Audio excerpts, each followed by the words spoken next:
Again, we keep mentioning that the deck matchups are really important here. There's going to be a Golem mirror match, exactly card for card.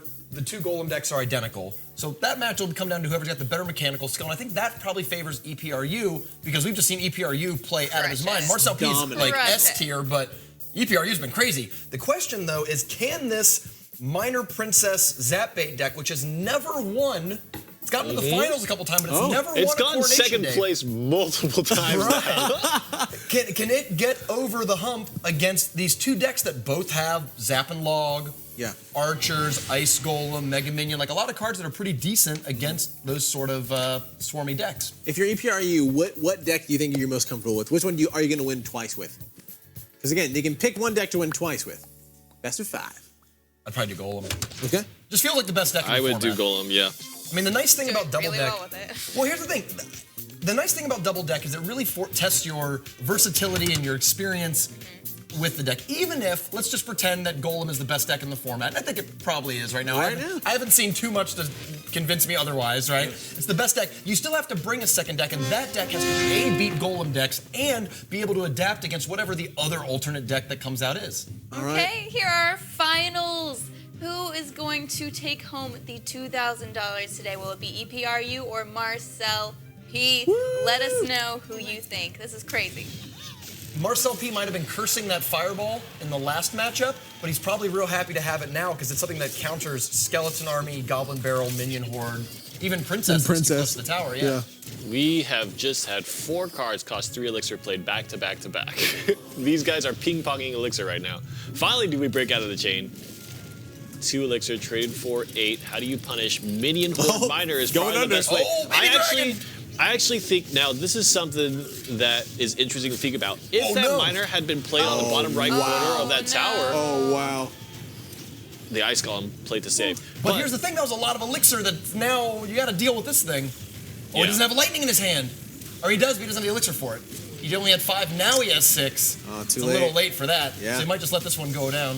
And unfortunately, not only did Marcel P take a black eye on his left tower, but he's also behind now. He lost the 8-3 trade right there. And he keeps taking chip damage from this princess, and I actually think that's a great way to use a princess right now. I mean, you played at the river, people are forced to respond, and the archers split as well. Basically means that Mega Minion is not a troop that Marcel P can use in a push, because he has to cycle it out. Right. Oof, and he's choosing to just take He's just damage. taking 500. And I guess he feels like it's a little too late for the punish. Like he's going to take the minor damage and say, all right, probably not going to get... Oh, Goblin Barrel comes he's down. going to play on the left corner. Oh, he just plays it surround. Interesting. I thought it was going to be left corner. Able to get a little bit of an elixir advantage there back. Drops the Ice Golem up front. This is a pre-counter to the Inferno Tower. The Ice Golem locks on, absorbs most of the damage, and then freezes the thing, so it takes a little bit longer to heat up again, and buys time for the lightning, which misses. And he might be able to play Miner on the cycle. Actually, he played his Minion Horde on top of the Golems, which means that most of the minions are actually dead. Still got to play the Miner. Plays it on the left corner, or on the left bottom corner. And actually, River Golem? for Miner Minion Horde, which corner of the tower you play your Miner on is incredibly important. Tries to punish the Golem with the barrel. Plays the mind game this time, but the Log is very patient. Yeah. That's the thing I'm also noticing about Log versus Zap when dealing with the Goblin Barrels. It seems like the Log is just so much better. It's so much lighter. More of a catch-all.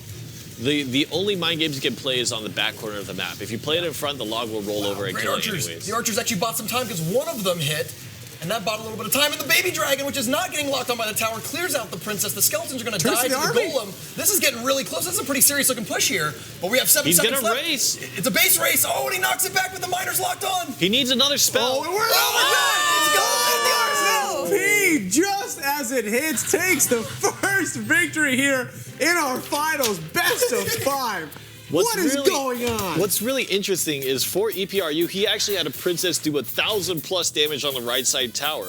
Take it over. You almost wonder if that princess would have been better suited shooting at the baby dragon instead, which ended up being the point of focus, right? We talk about splitting damage on towers, and so often you get into the situation where really in that game, doing damage to the right side tower was irrelevant. It was basically wasted resource. Yeah. I mean, that was that was an example of two things we talked about a lot on this show. In double elixir time, no matter how far ahead you think you are, You're not. those golem decks are great. You're not. Golem decks can punish you in Well, the I last was gonna minute. say EPRu was doing a great job with defense with the Inferno Tower, and then all of a sudden, like that didn't matter anymore. None of that mattered. Well, credit to Marcel P for adapting. He started putting Ice Golem in front, and the very last push there, we saw there was a couple things going on. Minion Horde comes up, Baby Dragon comes down to fight the Minion Horde, Inferno Tower goes down, the Ice Golem's dead, Archers were played at the river, the Inferno Tower locks onto the first Archer, buying the Golem a little bit more time, Perfect. and then the Lightning takes out the rest of it. That was bananas. Bananas! And also, it really proved that the last hit point is the only one that matters, because Marcel P was getting punished over and over and over again, but at the end, he only had, say, 200 health on his tower, but that was enough to survive and take that tower. Wow. Marcel P now up 1-0 against EPRu. Marcel P representing Red Alpha. EPRu staying with that Goblin Barrel deck.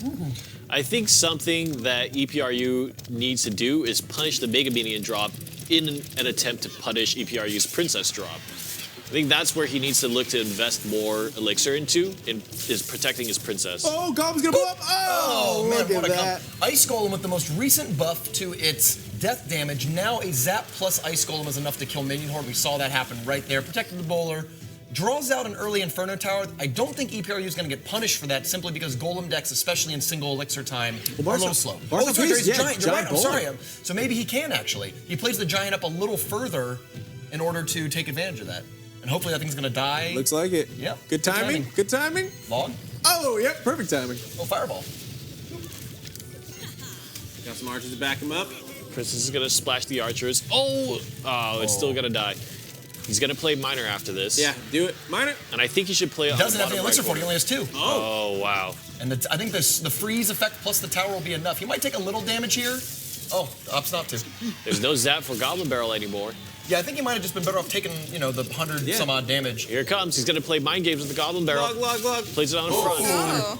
Fireball is not a great answer. It's the fact that the Miner was there kind of justified it a little bit. Yeah, it was 6 elixir. I think maybe Marcel P wanted to switch because I actually thought he might be more comfortable playing the Golem deck twice, but I think he got out by the hair of his chinny chin chin. He's like, is going to play the deck with 2 spells, a bowler, and archers in order to stop all these other tricks. Now, Marcel P's final spell is lightning? No, and he only has 2 spells. Oh. But he has bowler, archers, mega minion. I think the last card is a tombstone. That is kind of pointless in this matchup because all of the plays that EPRu is looking to make are actually on the sides of the board, not in the front. Okay. So the best thing is either to play the tombstone in front like that to buy a little time, or even you could play it behind your tower and let the trail of skeletons kind of provide a blocker to all that other stuff. Opts not to spend Zap. He wants to save it for the push. Wants to make sure he has an option for the Inferno Tower, and so he just took a lot of damage on the left side tower. And if this push gets defended against, I think that EPRu just successfully went under. Absolutely. He played a good cycle. And the Princess. Oh, and the bowler's going to knock that one away, but again, that tower's going to take a lot of damage, and he doesn't have lightning in this deck, only Zap. And the Minion Horde means that Giant is not long for this world. And that's what really struggles, that without the death damage, without the explosion, the extra Golemites, Giant has a really hard time getting around. Oh no, that River Giant might be the end of the game. The Princess is right going to end the game on the left. He has to play the Archers to take down the Princess, but now he has 2 Archers in an irrelevant zone of the map. So I think Marcel P lost that game with the last River Giant, the one we just saw. A 5 elixir commitment at the river, 3 elixir skeleton army right after it, kills it really quickly, puts Marcel P behind in tempo, allowing EPRu to keep dictating the tempo of the game. He plays Bowler and Zap to stop the Goblin Barrel. Wants to make sure he takes no damage on that tower, but I think that might have been his downfall. Oh, 2. A lightning and a 3. log, and a fireball's gonna do it. All right, he's just going to try to cycle now. Puts Inferno Tower defensively. Bowler's actually got to tag onto the tower, but still, he's going down the left side, and the tower is so healthy. And he's just cycling. He's just cycling for the fireball at this point. Yep. There's so much damage on the board, by the way. There it is. Horde and Skeleton Army. So that's an interesting part, because I actually thought that deck would be better against it, but the truth is that Giant Bowler deck really, especially with no lightning, really could not get through that Inferno Tower consistently. I wonder if Marcel P switches back, and maybe if EPRu gets another win with the Goblin Barrel deck, then he just tries to win a golem mirror or something like that. I like Brandon what you said is he used the zap. He tried to save the zap once Marcel for the Inferno Tower, so that's supposed to be more effective. But by doing that, he then can't zap the Goblin Barrel and took so much damage. He made a decision to ignore the Goblin Barrel. Yeah. Which I think was the wrong decision. I mean, there are times where you can, but it ended up being a push that just got eliminated by the defensive troops of EPRu, which is kind of the other mainstay of the deck, right? Is that you have very effective defensive cards. Skeleton Army, really great on defense. Minion Horde, really great on defense. And these cards are just, they will chew your push up, especially in combination with Inferno Tower. You know what I didn't notice happen in that game, but we did see in some of the earlier matches? When there was an Inferno Tower, he was putting Ice Golem in front of the main Golem to absorb some time and freeze it. In that game, we didn't really see Ice Golem go in front of the Giant. I think that would have been really good because the thing that kept killing the Giant was the Skeleton Army. Right. So the Ice Golem goes in front, absorbs the skeleton shots, blows up on all the skeletons, and then the Giant's a little bit closer, and maybe you can use a zap at that point. All right. Another thing I want to also point out, in these Giant Bowler decks we're seeing as we're getting into our next game, 1-1 all tied up. Again, this is a best of 5 here in the finals. Both these guys one step closer to $2,000 and that ticket to move on to the arena duels.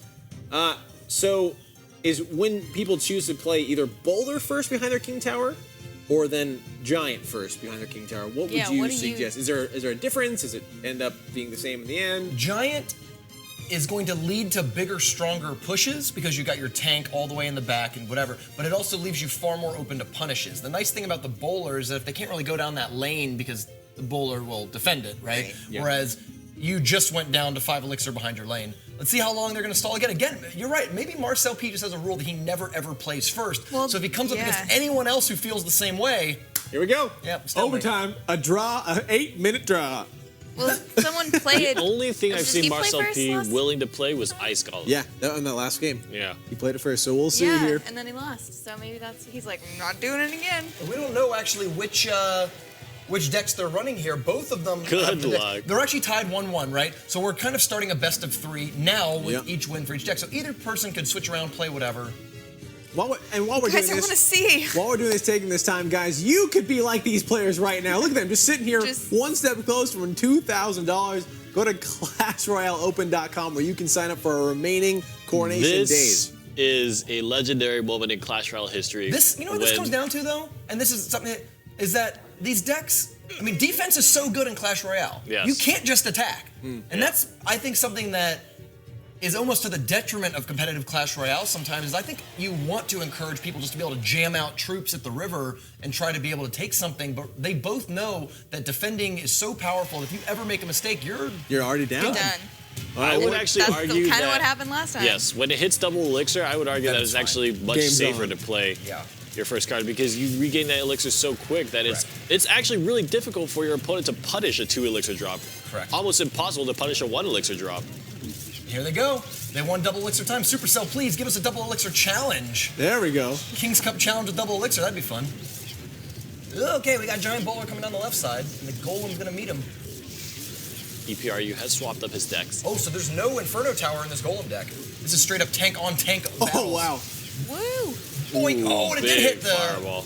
It did end up hitting the Baby Dragon, but I think the Mega Mean at the river intercepted it. Battleship Cruiser Galactic 7. Poink. 3 hits.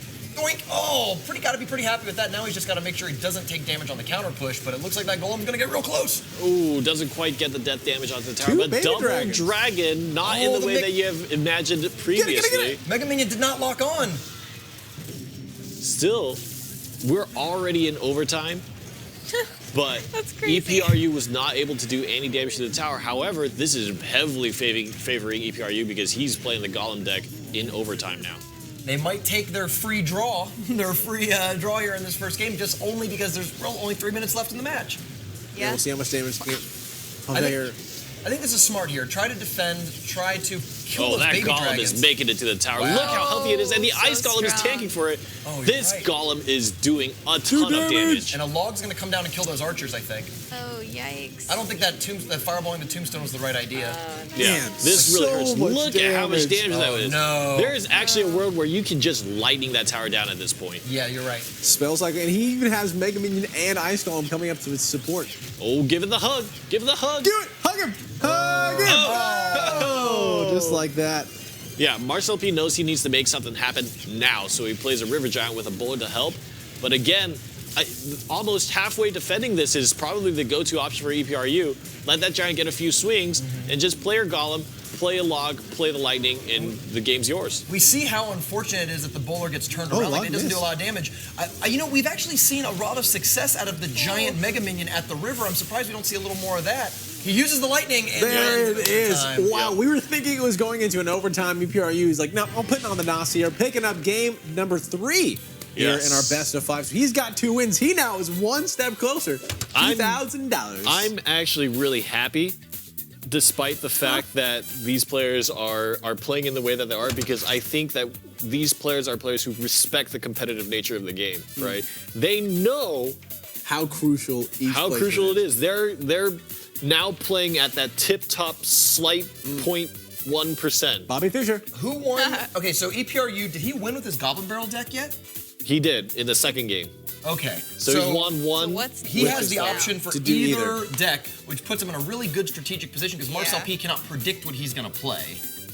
Okay. So I don't know. What does Marcel P have to play? Marcel P has the option of either. Oh, okay. Actually, both of them have the option of either here, so we're going into game 4. Right. EPRu has won once each with each deck, but because of the best of 5, he can win a second time with one of the 2 Yeah, decks. okay. And with the 1 win each, what does Marcel P prepare for? well, Marcel P would prefer that one of these decks had won twice, because then he can pick the better But deck. here's the thing, though. So since I would argue that EPRu should bring the Golem just because you know Marcel P waits and waits and waits, and the closer he Yeah. gets to double elixir, the bigger No, advantage that you would be have. Definitely That's probably smart. correct. Definitely smart. And so then if you know that's going to happen, Marcel P should probably switch back to his Golem deck. Don't Just- play yeah, Giant ju- Bowler. just- Yeah. just Don't try to do get a it, second Marcel win. P. Don't do it. All right. Oh, and he switches to Goblin Barrel, maybe knowing that maybe taking advantage of that. There's no more Log. They're already the Log is off the table. Marcel P had been so disciplined about playing Mega Minion as his answer, and that might actually be the play that offsets the line of play enough that. Splitting archers is so good though in this matchup because you have an archer on each side. You can defend against anything. A Goblin Barrel or Miner comes up either way. You've got some support. It's interesting. It's actually back and forth because I don't think EPRu actually started with a Goblin Barrel either. Oh, good call. So the fact that there was only the Log to answer the Princess, I don't think EPRu could have really punished them for it. I wonder if the Tombstone would be better There it here up is. front Oh, Yeah. mate. because the Tombstone behind the tower would create a chain of skeletons that you either have to fireball before you attack, which prevents you from killing the archers, Yeah. or the Miner gets caught up on it sometimes. I like that. Oh, we got the Golem. Now we've already seen the Golem deck win against this deck, so we just got to do it again. But then he's got to win with that Giant Bowler deck if it happens. That game was so close the first time, though. Gotta go back and watch that one here. Ooh, and the Golem, he knows there's an Inferno Tower, so he's prepared for it. That Inferno Tower can't just be flopped down without a... Oh, and it's like Baby Dragon gets it like a boss. Just flies right in the way of Ice Golem. I got you, bro. And I don't think he actually will need to zap it or lightning it. I think he's just going to let it happen, because the one archer supporting Wow.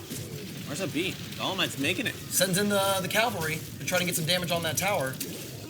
Oh, and it pulls it back. What a Miner play! Oh, it's like, why in the world And did there's he no do log. that? There's no log in hand. These Goblin Barrels are going to town. Wow. Oh, that's a tower gone right there. What? EPRu. Expert positioning on the Miner. That's why you like that incredible. Goblin Barrel. That's why I love me some Goblin Barrel. There are actually so many. We have not seen all the Miner possibilities to be played, actually. And some of them, that one was particularly effective, and some of them I think would have been effective for EPRu in different situations as Let's well. not write it off yet here, because that tower is a lightning and a long Yeah, way it's from so dying, no close. matter what. And then we're already in Yes. double elixir, so Golem Right. starts having a pretty good advantage. But both of these players, Wow, look at the swarms! You're gonna log, but Goblin Barrel can come out soon. You're right. and the minion horde's still There it alive. It is. Wow. But when there's 2 towers activated, There's it's that actually tombstone. very hard to justify. Gets a few good pokes off. All right, there's the Oh, lightning. that's not. He wants to defend. I think he's on the total defense play right now. So the reason why he does that is like, all right, I have an opportunity to spend 6 elixir and not to get immediately punished. So let me just get it out of my hand. Now I know I can log with 2 seconds left or whatever to put the game into overtime. Just don't die before then. In this EPRu. situation, almost exclusively, EPRu must play Goblin Barrel with Miner, otherwise it'll be incredibly ineffective. And the Ice Golem there is getting a good counter there. Why? Ooh, lightning again. Oh, because he had the log. I see what you're Yes. saying. He doesn't have the option to do it. Ice Golem, great prediction. EPRu makes a slight mistake by playing the exact same placement on his Miner twice in a row. Princess is getting so close to splashing the tower. Oh, not quite though. Golem I out think again. log is He's cycled. got log. No, The he doesn't. downside is Marcel P's deck can't cycle nearly as fast. He's doing the best he can. The spells are really wearing away at Center Marcel gold? P. No, can't. Minor Fireball is really what's doing the majority of the damage right now. Everything else is just smoke in the mirrors. Here's the thing, too. EPRU is doing a good job not even allowing Marcel P to play the Golem, and now the Golem's out, so let's see if he can get punished for it. Yeah, he's getting punished hard Long? right now. Long is going to come down, but the minion is still doing a ton of damage. Oh, EPRU! Just a fireball away from $2,000! Actually, it looks like the princess did it, and that is going to be a 3-1 victory here in the finals. Coronation Day number 10. We are crowning the champion of EPRU. Congratulations, sir. Wow. Marcel P, we'll see you again. See it. Think about this. Not tomorrow. The next. That was two of our most consistent performers. EPRU has made his third In a top row. 8 in a row and goes top 8, top 4, win. Marcel P has made more top 8s. He's made more finals than other people have made top 8. This is his third time finishing second. Dude, he's made more money than our winners. The winners, yeah. You know, he's made more 500, money than 500, Gilgamesh, 500. Swood, like all these other people who've won. He's made over like... Yep, Marcel P, probably, I mean, again. I mean, at least he's making a bunch You of can't money. be super happy because you didn't win, but he is doing a fantastic job. He's doing very consistent again, work buddy. here. We'll see you again, I'm sure, but let's go ahead and pull the replay of our final match here at Coronation Day number 10. What a game, Goblin Barrel. I'm so pleased with the competitive level of games that we saw today. I think Marcel P and EPRU definitely demonstrated some of the highest potential that the current meta in Clash Royale has to offer. There's so many just interesting interactions that were played through. I mean, take a look at this big Golem push that EPRU put together in I believe, the second game or the third game. Just really good timing on log, just in general, playing cards effectively. And really, it's just looking for those small little differences. Timing is so important at this level. So do you think it was the cycling in that end game that got Marcel? I mean, I think Marcel knew that at some point he was going to have to cast a golem, and he just did his best to defend, try to get one out. But when he did, EPRU read the game correctly, "We gotta went in go for now." the punish, Yeah. and really took it down there. And those, some of those, especially that last one we just saw, those. EPRU had a great advantage of knowing exactly what was in the cycle. I bet you, like in his head, all 8 cards in his opponent decks were like in order. So he knows exactly what's not in the hand right there. Yeah, we always see like, can you see 1 move ahead, 2 moves ahead? Well, he's seeing at least 4 moves ahead because he's getting the log out of the hand. And then when the log is out, then play Skeleton Army. Once the Fireball's out, well now here comes the Minion Horde and you don't have something to play against it. And it was, Princess was the MVP, Miner was really good, and worth mentioning, both finalists ran Fireball to great effect after not really seeing Fireball for a while. So there we are. Goblin Barrel now also being the first, now a victory for the Clash Royale North America. Randy's for happy. you. He's retiring. Let's take a look at this bracket. Walk us through the journey, the epic journey of EPRU that we saw today. Well, like, look at that. That's Shout out to nuts. Marcel, the only person who even took a game off him. Yeah, seriously, Yeah. Marcel P. did a fan- Well, again, Middle Sky did. Well, again, these guys. Oh, yeah, I'm sorry, my bad. These guys are the top right now. I mean, Marcel P and EPRU both doing things that I can't even dream of doing in these games. These are the top players, as you were saying, Rainey, in the tournament scene right now. So, fantastic plays. But yeah, what the story of the day? A quick recap for anyone who is just either tuning in now or wants a quick little refresher. I think it's super appropriate that Marcel P happens to be playing the most understood meta decks right now, Giant Bowler and Golem Baby Dragon. And EPRU comes up with a Golem deck just to make sure that he has one deck that is solid, and then playing the Miner Cycle that I believe to be so powerful in the current meta, but yet to be proven not having won an actual Coronation Day, and he makes it happen. Yeah. And really, that to me is a story. The skill cap on that deck is through the roof. Like, you cannot be, like, for example, I think I'm a good strategic player. I'm a good deck building player, but I'm not a real good mechanical player. Like, I'm not very precise. I don't have really great reaction times. I think that I can get away but playing something like Golem or Giant Bowler, because they're much more about getting your things in order and getting a big push together. I could never in a million years win a tournament with that Goblin Barrel deck. That takes players with skill whose like mechanical skill is next level, like just doing everything. Predicting the future. Yeah. He literally just saw the future right there. The tile he played that minor on the Mega Minion was so exact. Yeah, pulling it back. That It's was not just amazing. placement, but it's also the timing, right? Because the Mega Minion is Yeah. constantly moving. You have to hit the right tile at the right time. That was one of the most, next level plays that you're never gonna see. Yeah. You could watch 100 games of Clash Royale and not see something of that precise skill. Well done. And EPRu, congratulations on winning, but we're also not gonna see you again. That's right. Yes. That is Bummer. it. Until the arena battle. Darn, he won $2,000. Oh, no. He doesn't have to play Too through bad. that Yeah. whole day again. But he got $2,000 and now he has a chance to move on to the crown duels. Woo! And if you want to be like EPRu, go to ClashRoyaleOpen.com, sign up. Yeah. Because why not? That's right. That was Coronation Day number 10. 6 more to go. Our next broadcast is going to be on Wednesday at 6 o'clock p.m. Pacific Standard Time. And after that, Thursday. And again, then Sunday, Mondays also at 6 p.m. Those Thursdays, 8 o'clock p.m. We only have 6 more to go, guys. We are well past the halfway point, and it's been so cool. Again, just from the journey from the beginning, we've seen the Expo starting out where everyone has an Expo deck, and then a little bit more variety, and then totem variety. Now we have the new Golem deck. That's the new, right? That's the new one. And now we see a Goblin Barrel coming in. It's amazing to see what these players can do with just 8 cards in their hand. Absolutely. Yeah. Any final thoughts now before we wrap it up for Coronation Day number 10? It's almost Rainy's birthday.